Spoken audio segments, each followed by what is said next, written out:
So my name is Mimi Kalinda, and I'm a narrative shaper. I am the Group CEO of Africa Communications Media Group.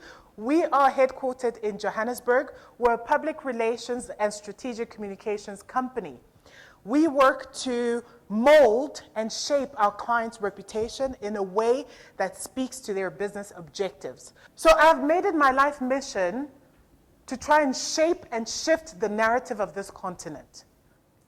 And that is why I do PR, and that is why I have this company, and that is why I will walk into a room with somebody else who is in the same field, in the same industry. We do the same things, but my story is different. My story is directly tied to why I started this business and why this business thrives. Because this is just a business. It's on a piece of paper, in somebody's drawer, in some registry. What makes it come alive is the story behind it.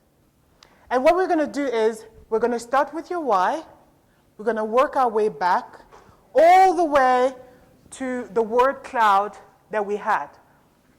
So defining your business objectives. How do you measure success when you're building your brand? What is the narrative and the messaging? What are your audiences? Brand design and personality, and then the different platforms. Can anybody tell me, when I say the word brand, what comes up? Image, uniqueness, memorable, attractive, building your story, building your brand's story. And I want you to think about it as a story. That's really important as we go through the specific workshop. Building your brand story, first of all, very rarely, if you're a single entrepreneur-run business, is very seldom can be separated from yourself, right? So understanding your story, your personal story led you to start that business. The personal challenges in your lives or in your community, the opportunities that presented themselves to you. That is the reason you started the business. So therefore, the story of the business cannot be separated from your story. Hello, my name is Evangelista Chekera from Zimbabwe, the founder of Passion Poultry, where we manufacture and distribute poultry brooding devices. Not being able to find a job took her back to something that she knew. Wow. She knew that she would be successful at doing this. Right? So it's very interesting to me. What I need you to do is go back and write me a story that will start with your favorite cartoon. What's your favorite cartoon? Sophia the First. Sophia the First, okay. So I need you to go back and write me a story that starts with, my favorite cartoon is Sophia the First. And then write that story and tie it all the way back to what you do. Okay.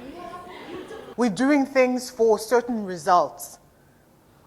So once you've defined what your messaging is, the very next step after that, actually, really needs to be measurement. What are the metrics that you're going to set for yourself? What do you want people to do about what you've just told them, right? So a lot of people are good at telling the story.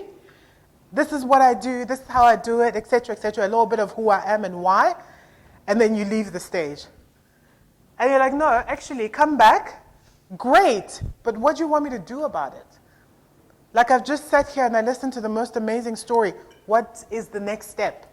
Because and don't assume, one of the mistakes that people do in communication is assume that the people they're talking to know what they want from them. It's not up to the person that you're communicating to understand what you're communicating. It's up to the person communicating to make sure they're understood. You need to start thinking about making a plan in terms of salvaging your reputation. Don't wait for it to happen, and then you're like, what are we going to do? Very, very important to have a crisis management plan in place.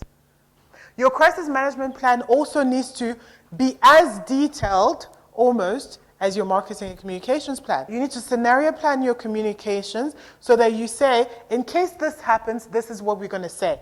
And by the way, this is completely different to actually how we're going to solve the issue. While we're solving the issue, these are the steps that we're going to put in place so that the reputation of the company doesn't suffer. Guys, I just want to put it to you that, you know, the businesses that you're building have equity, right? So when your investors come and they want to give money to your companies to help them scale, etc., for some of you, you're going to be selling them equity, right? Can I put it to you that your brand is part of your equity? Yeah? And that you need to start thinking of it like that? Your brand has value. Ladies, thank you so much. It's been such a pleasure. Thank you for your participation. Thank you for your beautiful brains. Thank you so much.